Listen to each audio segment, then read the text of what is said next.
Support comes from UT's Lady Bird Johnson Wildflower Center, featuring miles of trails and nearly 900 native plant species. More about the official Botanic Garden of Texas at wildflower.org. This is a good example of one where this is where the grafting point is.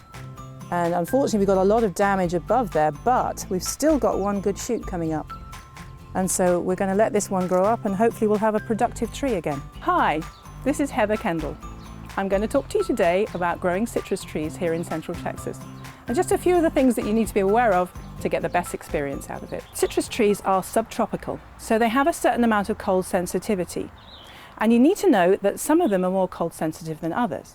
For example, you can grow satsumas and kumquats in the ground, and they'll be cold tolerant down to the mid-teens. A Meyer lemon, we grow so many of those here, they'll be cold tolerant to the mid to upper 20s. But lime trees, they're really sensitive and they really can't tolerate below freezing. And when I say cold tolerant, what I'm talking about is the tree itself will be okay, but there may be some superficial damage to the leaves and the branches, but the main part of the tree stays intact. So this is where it was cut back quite hard after the freeze. And it's all this lovely young growth is coming out now, so it's absolutely fine.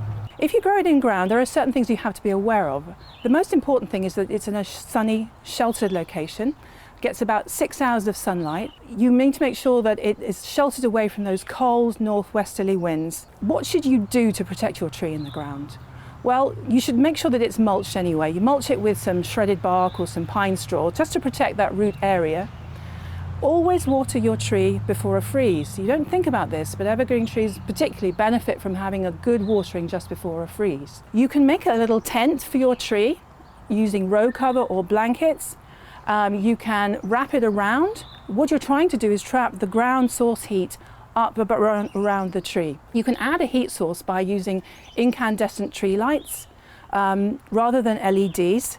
If you can't protect your tree because it's got too big, and obviously after a while they do get too tall to cover completely as a tent, you can do the best thing for it is to protect the trunk of the tree.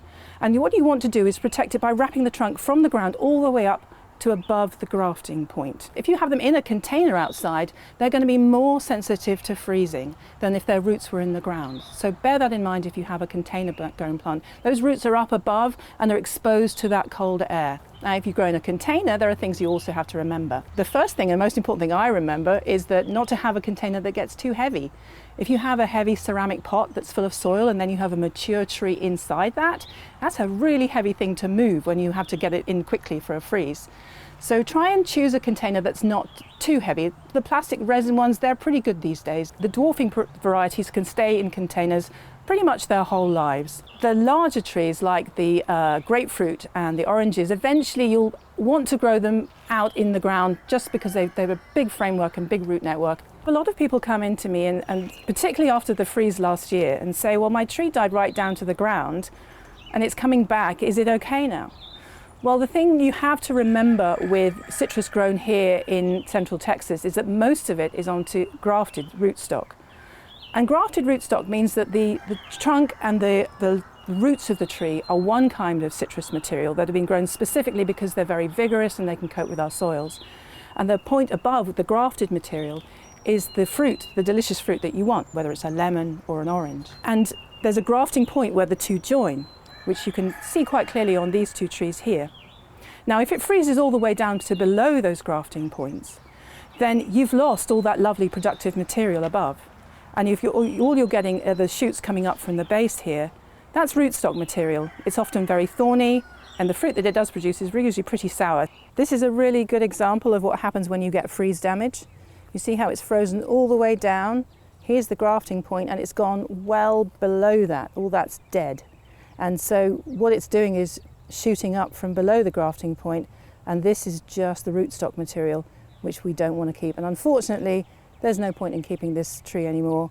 You can see very distinct here where the grafting point is and the rootstock below, and it's quite different, the material above. So you can see the very clear line between the two. And this is all healthy, productive material that's coming back. It's had some freeze damage. We've cut it back a bit. It's now leafing out more. You'll just have to do a little bit of trimming off just to take some of that dead material away. But it doesn't really need much more than that. So how do you know when your fruit is ripe and ready to harvest. It takes about 6 months from when the tree flowers to when it sets fruit. Colour is the one thing you can't rely on to judge whether fruit is actually ripe or not. You can test it, just take one off the tree and taste it and see if it's nice or not.